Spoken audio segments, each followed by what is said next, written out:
When I was 8 years old, my dad taught me how to play Monopoly. Our game lasted more than 3 years. Instead of ending the game when I went bankrupt, my dad made me a loan. He explained how banks made loans and how interest was charged, and we worked it all out on paper. Then I kept playing with borrowed money. We continued the game the next day. Whenever we had time, we played Monopoly. And I did so well with my borrowed money that a couple days later, he went bankrupt and I had to make him a loan. Eventually, our loan papers got pretty complicated, so we made this huge chart and we titled it The World's Longest Monopoly Game. And we kept track of all of our debits and credits on this chart. Since we always played Monopoly at the kitchen table, we hung it on the refrigerator where we could refer to it easily. My friends, when they came over, would look at this chart. They thought it was cool how my dad and I had the world's longest Monopoly game.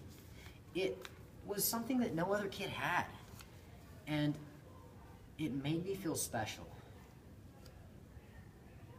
The divorce happened when I was 11. My dad and I didn't play Monopoly very much that year. He was gone a lot. And when he was home, he and my mom argued all the time. I hated to have to listen to it, so I spent most of my time at Eddie's. One evening I came home and my dad was gone. And 3 weeks later he moved to Los Angeles, got a job, rented a house. I missed him a lot. Everything had happened so fast and I never understood why. I took the Monopoly chart off the refrigerator, but I didn't throw it away. I rolled it up and stored it in the back of my closet, just in case my dad ever changed his mind and came back home. The next summer, Dad sent money for me to come visit him. I could hardly wait. All I could think about was how great it would be to see him again. So I packed my Monopoly game and chart in my suitcase. They'd take up a lot of space, but it would be worth it. I figured we could put the chart on Dad's refrigerator and start the game again, right from where we left off. When he picked me up from the airport, Dad said he had someone he wanted me to meet. Her name was Ellen, and Dad said he wanted to marry her. Ellen had a son a year younger than I, and his name was Frankie. Ellen was okay, but Frankie was a nerd. He was always bragging and trying to impress me. When I unpacked my things, I left the Monopoly chart in my suitcase. I was saving it as a surprise for an evening when Ellen and Frankie weren't with us. The four of us went to Disneyland. The four of us went to Knott's Berry Farm, and the four of us took a tour of a movie studio. Everything was fun, but I kept wishing I could spend an evening alone with my dad. I'd been so lonely for him since the divorce.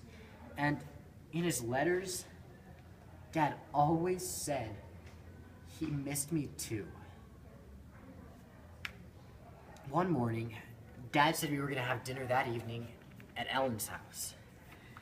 I was kind of curious to see where Ellen and Frankie lived because until then, she and Frankie had always come over to Dad's house or we had met them somewhere.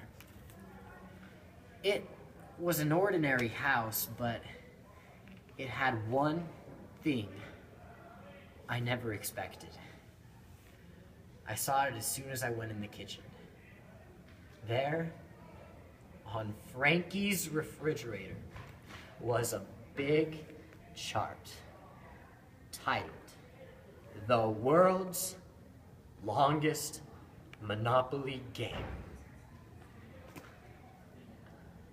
All those months, while I was here, thinking of Dad, missing him, and wishing he'd come back, he was there playing Monopoly with Frankie. Why did he have to play Monopoly with Frankie? Didn't he know how special it was?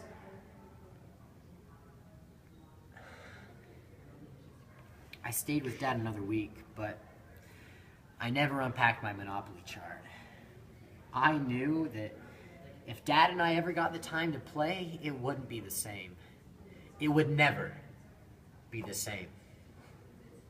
When I got home, I put the chart back in my closet. I'm no longer the only kid in the world who has one, but I'll keep it just the same.